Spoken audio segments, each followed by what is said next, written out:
Welcome back to the Ultraviolet Tide. We're excited for another week of the podcast. And today's episode is all about finding your best skin at any age. And I have the amazing Sydney joining me to talk about this topic. Sydney, welcome to the podcast. Thank you so much for having me. I'm so excited. This is my favorite topic. And you are definitely well-versed in all things skincare. So we think you are the perfect guest to have to talk about this topic. And before we really dive in, I'm going to give some background on you so that the audience can get to know you a little bit better. So Sydney Givens is a board-certified PA trained in dermatology who specializes in helping clients and patients navigate the overwhelming world of personalized skincare. She received her bachelor's degree from Samford University before getting her master's of physician assistant studies from the University of Alabama at Birmingham. In addition to being a dermatology PA at Wiregrass Dermatology in Dothan, Alabama, she is also the founder of Skincare by Sydney, a virtual skincare service to help you be comfortable in your skin and confident in your skincare routine. Sydney, I am sure all of these items keep you super busy, and I am totally confident I did not even begin to share all of the things that keep you busy on a day-to-day basis. So can you share a little bit more about you and the work that you do? Oh, yes, sure. So if you're not familiar with Dothan, Alabama, which you're probably not, I was born and raised here, and I have been back for about 7 years after I graduated from PA school working in dermatology. And it was in the end of 2019, I realized that there is a really big gap in care from your medical insurance visits to like the med spa that we had in the office. And a lot of patients would start asking questions, and I was like, well, I don't know, because that's not what we're trained on. So I have always worked really closely with estheticians. And then I had my first baby in 2018, and it was kind of that year, like 2019 after, when I was like, well, I really do need an eye cream. Something's going on with my eye area from lack of sleep, etc. Yep. And it's like, so that was my first journey of just basically buying all the eye creams and like serums and going to the drugstore using the brands that we had in the med spa. And the question that always guides me and that I want my clients and patients to know or think of is like, okay, so you have this $100, eye cream that's a medical grade brand, and then you have the drugstore. So you're going to notice a difference in quality, but you have to decide for yourself, is that, $80 difference worth it? And so that's kind of how it began. I started posting on Instagram stories because they would disappear, which was awesome. And then the traction was there and people were so interested. They started booking appointments through insurance to create an anti-aging routine. And I was like, well, actually, I like get 7 minutes. Like we can't do, like, an insurance doesn't really pay for it. So I started doing consults in 2020. And then with the pandemic, it just kind of, with everything going online, and I went live with some people and the business grew from there. And then we added products, which is nice because we can offer discounts. And now what it's kind of turned into is there's a free quiz where you can get a personalized routine. Because my goal through all of this has been women, for themselves and for their families, just need a few pieces of advice and knowledge of what to buy at the drugstore, because you really don't need to spend tons of money. And then you're also not always getting that information from your dermatology visit. Yeah. And I started to realize from working with board certified dermatologists that even in after medical training and dermatology residency, they're not taught skincare. They have no idea what's going on. And I think it's just, if you're interested in it and you go and learn about it. And so there are a lot of great people, great dermatologists to follow on social media, but just in general, you're not getting that from your appointment. Yeah. So that's pretty much how I got here. It's all about personalized skincare, but I'm very unbiased. So I'm not trying to sell you anything. There's drugstore, there's medical grade. It's like, I'm just here to be your guide. Yeah, no, I love that. And I love your mission to really help people determine personalized skincare because, like you said, when you're going to a dermatologist, I know a lot of our listeners, they're going there for a skin check. So their skincare Yes. routine is not top of mind. It's that skin check that's top of mind. And then they get home and they're like, oh, shoot, well, now I don't even know which eye cream to use or I don't know which sunscreen to use. So they're testing so many different products to try and figure out what works best for Yeah. them. And it gets expensive and it gets confusing and you really don't know. So I think, the overwhelming world of skincare is a very real place that a lot of people live in. So I want to know, kind of diving right in, what are some of your tips for learning what certain ingredients do and mean and what to look for and what to not look at or what to look out for items that you probably shouldn't use, if that makes sense? Yes. Yeah, for sure. I think that as a consumer, one of the main pieces of information that's so important is to know the difference in a mineral sunscreen, which is also called a physical sunscreen, and then a chemical sunscreen.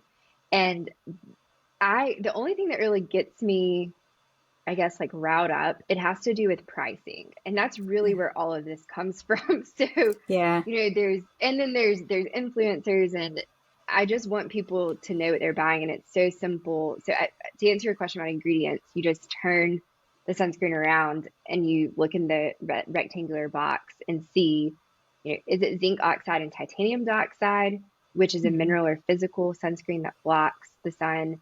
And then chemical sunscreens, typically avobenzone. And so I just want everybody to know that piece of information. Um, because the other thing, when I'm talking about anti-aging, I always tell people it's actually about skin health, just like going Yeah. to the gym. Like we want our skin to be pretty, but the older you get, I'm like, I go to the gym so that I can be strong. Like it becomes more of a health thing Yeah. than exactly like I guess Right. what you look like. So skincare is the same, and sunscreen is the most important at all ages. So I think that is the number one thing I like for people to know. I have some resources that I've used, like even I mean Sephora and Paula's Choice. They on their websites they have a lot of information about specific ingredients. I always say go to Google Scholar and just type in, just read the research. That's honestly how I started because I was like, no one is giving this information from a medical perspective. So I was like, I need to go to like research and figure out vitamin C is another one. There's ascorbic acid, and then there are derivatives. And so I would see Mhm. people paying the same for a derivative of ascorbic acid. Right. And it's just like, that's just not the best use of your money. And I think what I've found is most of the women that are interested in what I'm doing, they're just trying to be responsible with their money. Like a lot of Mhm. times they're like, I can buy whatever I want. I just need to know, like, I don't want to be a fool, like I want to be Right. smart with what I Uh-huh. invest in. And so I honestly, I was very much against having a blog because people would be like, oh, you're a blogger. And I was like, for Mm. 3 years, I was like, actually, I don't have a blog. I'm not a blogger. Like, I am just on social media, like just on Instagram, basically. And I did Mhm. start a blog. So now when people ask questions, I'm like, I can just send you the Yeah. information because Right. it's a lot. So in a DM, I'm like, I'm here writing these paragraphs. I was Right. like, I should put this into a blog. So I Yeah. think that as far as ingredients go, I think that these are actually the three most important ingredients in a skincare routine, especially for skin health, anti-aging. And Mhm. those are the ingredients that I think are the most important to know. And that's what's in your sunscreen, if it's mineral or chemical, your vitamin C serum, because ascorbic acid is technically best, but if you have rosacea or sensitive skin, then it can Mhm. actually trigger flares. So that's Yeah. where I'm like, I think that you need skincare advice from the medical perspective. The third is your retinoid. And Mhm. so understanding the difference between retinol, retinaldehyde, and retinoic acid. And the other big thing I want everybody to know is that there is a adapalene 0.1% used to be a prescription until 2017, Mhm. and it is $30 for a 45-gram tube at the drugstore. That Yep. is what you should start with unless you have very sensitive skin. But Mhm. when people are paying over $100 for a retinol, I'm like, you should at least be Yeah. using a retinaldehyde. And it's like just this little bit of knowledge goes such a long way. Yeah, absolutely. But it's so hard, like you mentioned, when there are It's so kind of hard. like influencers saying certain things, and I don't think they have any ill intent whatsoever, but No, it no. sometimes comes from like maybe they're collaborating with those brands and like maybe they don't have sensitive skin, so they're pushing like I don't know. There is one brand that comes to mind that's very influencer driven, which I don't think is a bad brand, but it's certainly not for everyone. So whenever I Right. see them pushing that and then sales and stuff, I'm like, wait. Maybe not. Maybe do a Yes. little bit more research because So it's certainly that's, not for everyone. yes. And that's where I pushed, like the quiz that I have used to be, it was like $30. And I was like, this should be 15. And now it's free because I'm like, everyone should just, here's products that you know will work, start here. And then Hmm. my advice is, your cleansers, moisturizers, you don't have to spend tons of money on. It's actually those three products we just talked about. Your vitamin C and retinoid are so personalized to your skin. And then your sunscreen can be as well if you have more sensitive skin. We'll stick to mineral or physical sunscreens, which I recommend everybody do anyway. But that is a personal preference. So sometimes we will spend more money on that just because we enjoy it, using it, which is a big deal. Yeah, I was just about to ask, and I think you already answered it. If there were certain products that were definitely worth splurging on, and I know you mentioned Yes. your vitamin C, your retinoid, and your sunscreen. Are those the top three that you recommend splurging Well, on? so one of my points is that your retinoid and your sunscreen doesn't really need to be a Okay. splurge. The Okay. vitamin C, technically, you, yes, I would say splurge on that. Get the medical grade brand, mainly Mhm. because we are doing this. I mean, brown spots and fine lines, that is what we are all developing from the sun and we all don't want to develop. So Yep. it's going to be the best prevention, but also the best corrective treatment. And so my opinion is if you're truly doing it for aging, like start there, spend your money on the vitamin C, just because there is so much research to back it. And when people say, is this vitamin C just as good as this vitamin C? I'm like, technically, the only way to know that for sure is to do a head-to-head study. Mm, And that's probably never going to happen, especially an unbiased study. right. So I'm like, just stick. So for me, I generally stick to Obagi or SkinCeuticals. Those are going to be ascorbic Okay. acid based brands. A lot of the other medical grade brands, they have THC ascorbate in them, which is a derivative, which is safe for all skin types. So, Okay. um, I guess it's okay to mention brands, is it? Yeah, Yeah. absolutely. Oh, Yeah. okay. Yeah. I'm Yeah, used that's to great. when I present at conferences, sometimes you can't. So I'm like, Go want to for follow it. the rules. Yeah, go for it. But yeah, so like Revision, Skin Better, even Beauty Counter, theirs are all a derivative, so they're going to be better just for everyone and anyone. But if you really want to get personalized, then that's kind of where I mean, the quiz does it for you, but then there's also um, like consults where we can build one together. The other product I would say you're going to really get what you pay for and it makes a difference is your eye cream.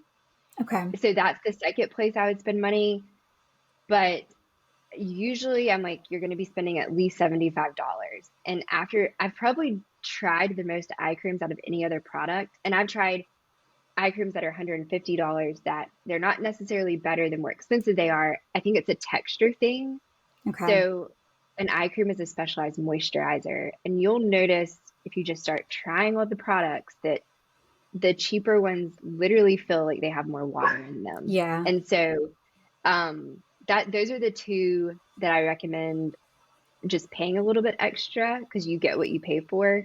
Um, but there are some vitamin C's that are slowly like entering the space where they're kind of like the middle, they're beauty store brands like Sephora and Ulta, like Dr. Hmm. Dennis Gross. Like there are some where I'm like, I mean, I'm totally fine with people using those as well, but eye Okay. cream, vitamin C, prioritize those, and then work backwards on your Great routine. tips. Yeah, no, that's awesome. And I have to ask, okay, so when we're talking about Sephora and Ulta and brands like this, the thing that immediately came into mind was the preteen skincare drunk elephant where Yes. they're all going and buying stuff. What is your take on that? I'm very curious. Yeah, so the other way I got started was actually teen skincare. So I like had this whole these anti-aging patients that were coming in through insurance, but in Alabama, I saw our clinic, the way it was set up is we were one of the only clinics that accepted Medicaid, like not like two Okay. Medicaid patients a month, but we would accept all Medicaid. So we got all of the pediatric referrals. So once I, when I started in 2017, they took away the last topical prescription for Medicaid that was covered by Medicaid. So that meant we had antibiotic pills.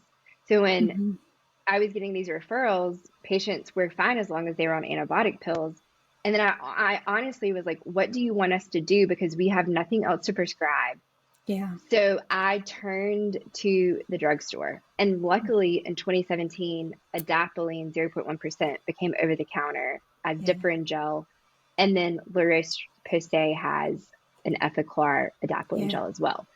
So honestly, I created these like rudimentary like Word files. Like I would just print out this sheet and be like, buy this and this and this. Here are the pictures. Yeah. And when they came back in like 6 to 8 weeks, when we follow up, the teenagers were their skin was better. And Mm-hmm. I was like, we're onto something. And that's where so I have a teen skincare course because basically I realized I'm just kind of repeating myself over and over with Right. this because you do need an appointment. Yeah. Most teens, because even for their retinoid, like that's the first line of treatment, and that's what Mm-hmm. adapalene is, Differin gel. But we try to send it in through insurance, and we have some ways to get it for cheaper. So that is my long way of saying with teen skincare, this is such a marketing issue. Yeah, for Like sure. there are so many great brands. Like I've been getting teenagers their skin clear from breakouts, for almost 7 years with CeraVe, La Roche-Posay, and Yeah. this adapalene. Mm-hmm. So I think that what I say is that we want to stick to a 3-step routine. We want one active ingredient in the morning and one active ingredient at night. Mm-hmm. You can decide if that's your cleanser or your toner step. There are even moisturizers that have active ingredients. But the biggest thing I see with the teen skincare, like pandemic, I call it, is that a lot of these products have the same ingredients in them. And so they're talking about products, we're talking about ingredients. And I Right. think that's the biggest thing I want people to learn when they're buying skincare is like, this is ingredients paired on purpose. So turn the bottle around or see what it says on the front. A lot of times, if it's brightening, exfoliating, they're going to have Mm-hmm. salicylic acid, glycolic acid. Right. So I think that some of these brands are just extremely expensive. And again, that's the only thing that really gets me riled up about skincare is the price. Yeah. And I'm like, this is just unnecessary. So all Mm-hmm. of that to say, I think that it's awesome that teenagers are wearing sunscreen earlier. I mean, I think there's Yes. a lot of good to this, Yeah. but they do need some guidelines. So for me, it's cleanse, treat, moisturize. You get one active ingredient in the morning, one active ingredient at night. Do what you want. But P.S., it's going to be better if it's a retinoid at night. That's for your Yeah. skin type, Yeah. So does that kind of answer your question? Yeah.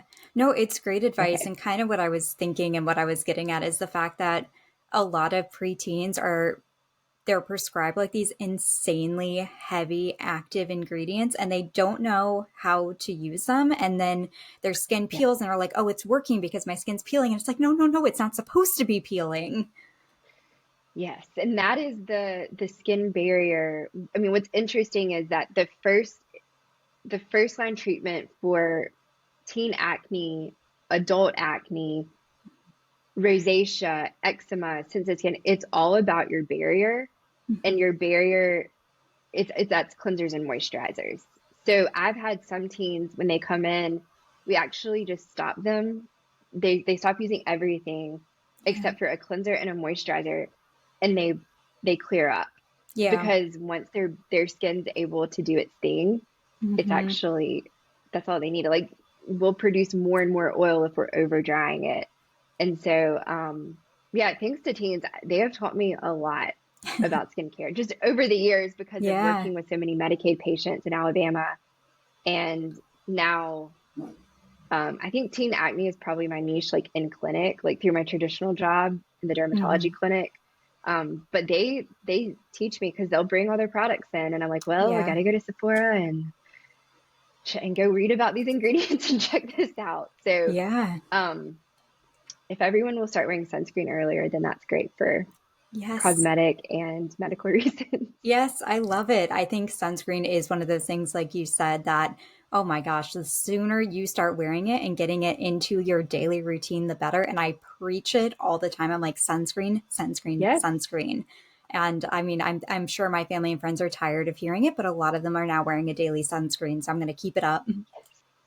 yes. And sometimes it's also, I mean, I think for me, I see it in clinic all the time because you see people at all ages of life. And I mean, I was so proud of I could tan so easily growing up, but then you start to see what the sun does Yeah. to you, and you're like, Yeah. I don't want any part of that. So Right. a lot of times I'm like, just come hang out in the dermatology clinic and you'll see. And a lot of it is actually cosmetic. It's Mm, not even skin right. cancers that I think change people's mind. And like cosmetically, like we can, even with all the money in the world, like you cannot reverse that damage. So Yeah.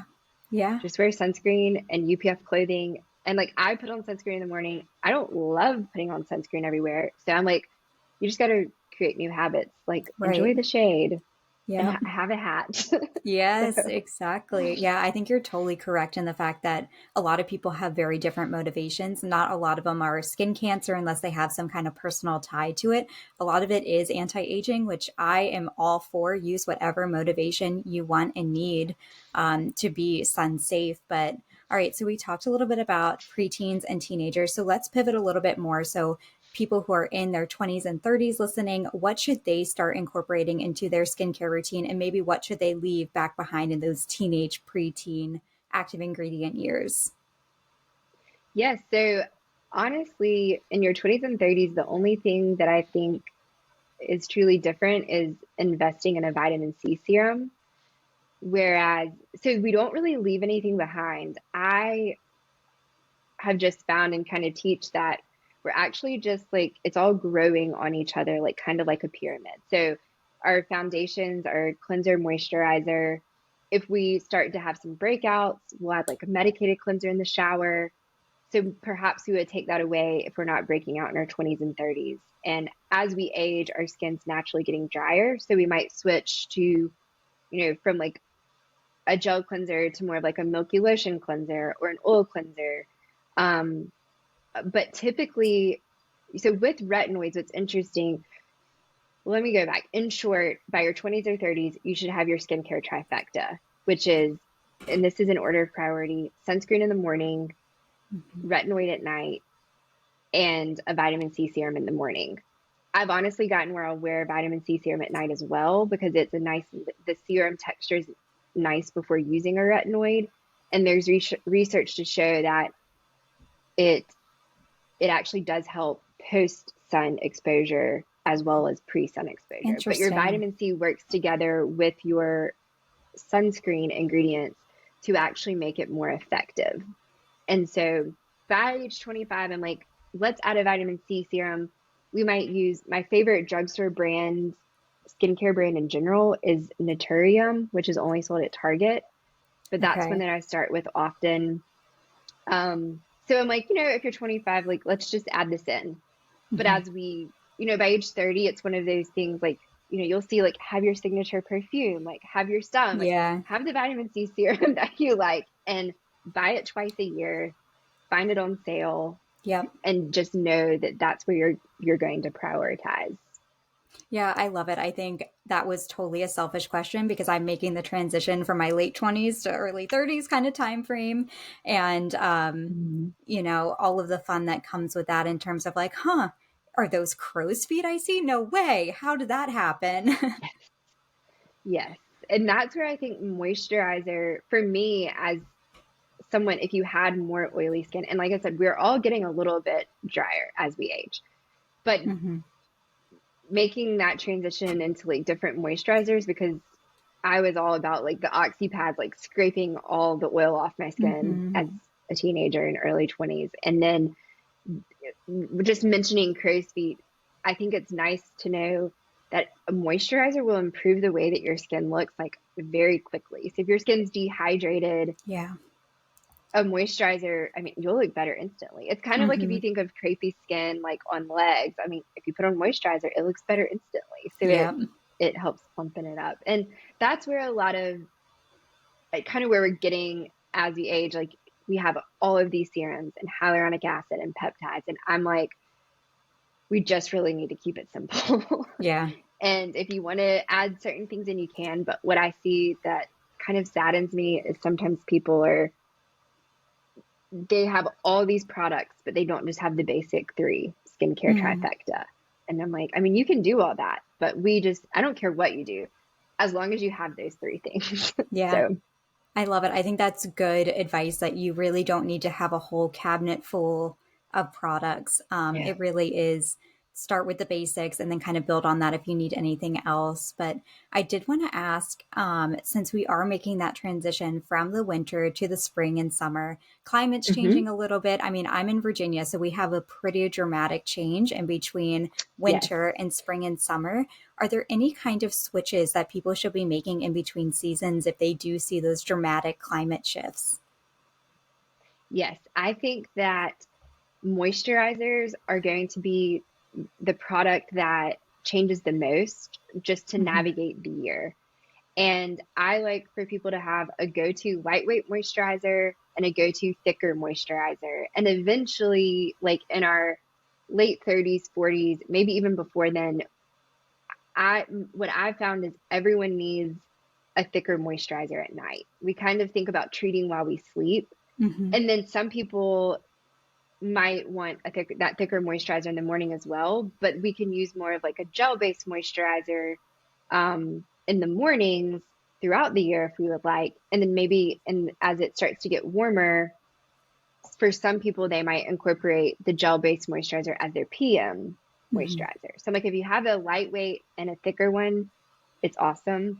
The other thing I recommend is having a hydrating mask, so that I think of it as like a rescue mask. Okay. So particularly in areas where you get a true winter. And like I was in Colorado and I was like, oh my goodness, like Yeah. this is why I asked zip code on the quiz, because I'm like, it so matters where Yeah. you live. Like I have pretty Right. oily skin and I was like, there's not enough. I ended up getting um ordering some Aquaphor in our like grocery order because I was like, there's no hope. Like Yeah. so I think that but proactively, what a hydrating mask does, it can replace your nighttime moisturizer. It's thicker. Most of the instructions on them say wipe off the excess like with a cotton pad, but the goal is, Mhm. honestly, there's usually no excess. So Okay. sometimes we'll also start switching up cleansers a little bit, and I'm a huge proponent for oil-based cleansers just as your gentle cleanser because it removes makeup and oil and Yeah. dirt so well, Hmm. but it also moisturizes in a way. So I used to say switch to an oil cleanser, but now I'm like, I think we just all need an oil cleanser no matter what, Yeah. year round. And then sometimes we'll take away toners, like some of that's the first thing that's going to go.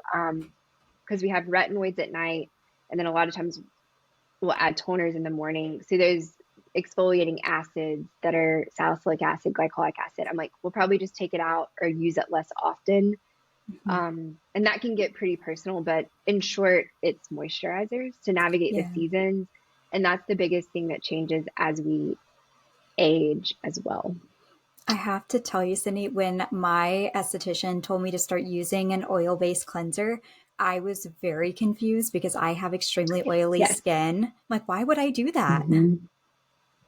Yes. So I talk about the experiment of, if you, I guess maybe it's like in sixth grade, middle school, but you like mix oil and water. Well, they Hmm. don't mix. So Yeah. we, learn that like dissolves like. And if you want to dissolve oil, then you have to use oil.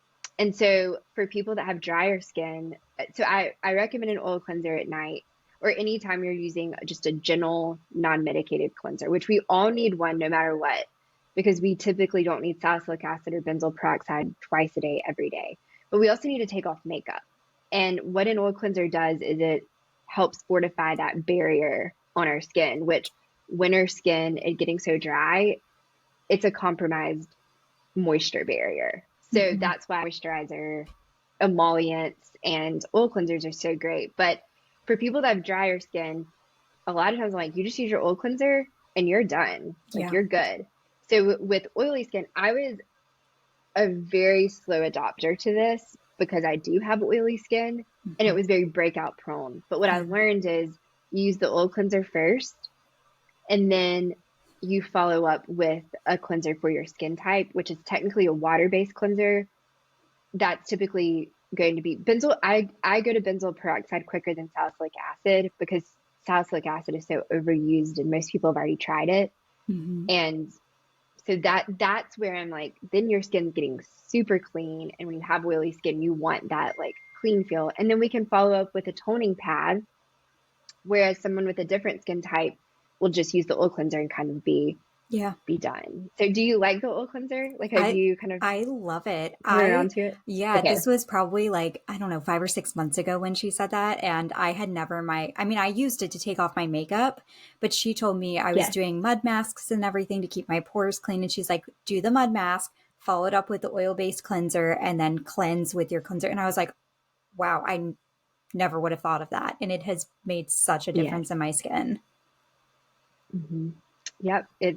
And this is like the double cleanse method comes from Korean skincare. And so I'm Yeah. basically like, if they do it in Korea, Yeah. they know what they're doing. So we should Uh-huh. probably do it. And there's different, like Hans, I teach a lot about oil cleansers because anything that turns to oil with our body heat is an oil cleanser. So Pond's cold cream that's been around forever, Yeah. that was something else I started recommending because I mean, I live in South Alabama. We would have 80-year-old, 90-year-old women come in and I mean, they grew up in the fields picking cotton and peanuts for Mhm. their families. Yeah. And I'm like, why is the skin on your face so perfect? And the rest of your body is like one Yeah. big precancerous lesion. And they're Yeah. like, I used Pond's cold cream and I wore a hat. There you go. And because I mean, Okay. it would be like no wrinkles, no sun damage. And then everywhere else, it's like this huge contrast. So Yeah. what I that's probably what really convinced me of the double cleanse method and an oil cleanser from Korean skincare is I'm like, I started using Pond's and I was like, oh my goodness, this is an oil cleanser. And what an oil cleanser does is it cleanses the skin super well, but it also moisturizes. Yeah. So that was the only thing they used. But going back to the foundations of skincare, if you do that and just add a retinoid to your routine, like that's really all you have to do. And Yeah. that's the lazy night skincare routine is if you're like, I just can't do this. I'm like, Yeah. just put an oil cleanser on, wipe it off with a cotton pad, and put your retinoid on, Yes. and you're good to go. Yeah, I And love I it. should These, mention if you're pregnant or breastfeeding, we don't use retinoids. The yes. alternative ingredient is azelaic acid. So Okay, there's that's also good to know. bakuchiol. There's so much to say about everything, but it's azelaic acid, which is in skincare ingredients, but there's also a prescription version, and that's what we give in clinic. Oh, that's awesome. That's so good So to don't know. use retinoids, use azelaic acid at night if you're pregnant or breastfeeding. So Yeah, that's awesome. If people are listening, that's a great nugget if they are pregnant and yeah. breastfeeding to know. Oh my gosh, these were so many good nuggets, Sydney. And I know people are going to listen to this and they're going to want to connect with you. They're going to want to take the skincare quiz. Where can they do this? Where can they find all these resources? So skincarebysydney.com has everything. And I said I started as a consulting business. And so there are two ways to connect. Like we can hop on a call for 30 minutes, or I do a like skincare routine where you get a Google Doc and we actually just comment back and forth. It's kind of so I can be there for you and help you over the course of the 2 weeks that you're starting to trial the product. So that's where everything is. Um, there's an email list like every Saturday I send out something called the Skinny, and there's a discount in it each week. That's kind of where I'm like, that's where I have started to focus attention consistently. And then of course, Instagram, that's where I started. So my handle there is at Sydney Givens _skin. And that's, I mean, I still post there all the time. But that's basically their email on the website. You can, that's where I am every day. So you can find me in any of those places. Perfect. And we'll add all of that in the show notes too, so that people can find And you if you super happen to be easily. local to Alabama, you can come visit me in Dothan, Alabama. We're 30 minutes from Florida Panhandle and 30 minutes from Georgia. There you So go. you can come and see me in the office as well. That's perfect. We'll add all that in the show notes. And Sydney, thank you so much for your time and for all of this great advice when it comes to Yes. developing a skincare routine at any age. Thank you for having me. I can talk skincare all day, so I really appreciate the opportunity.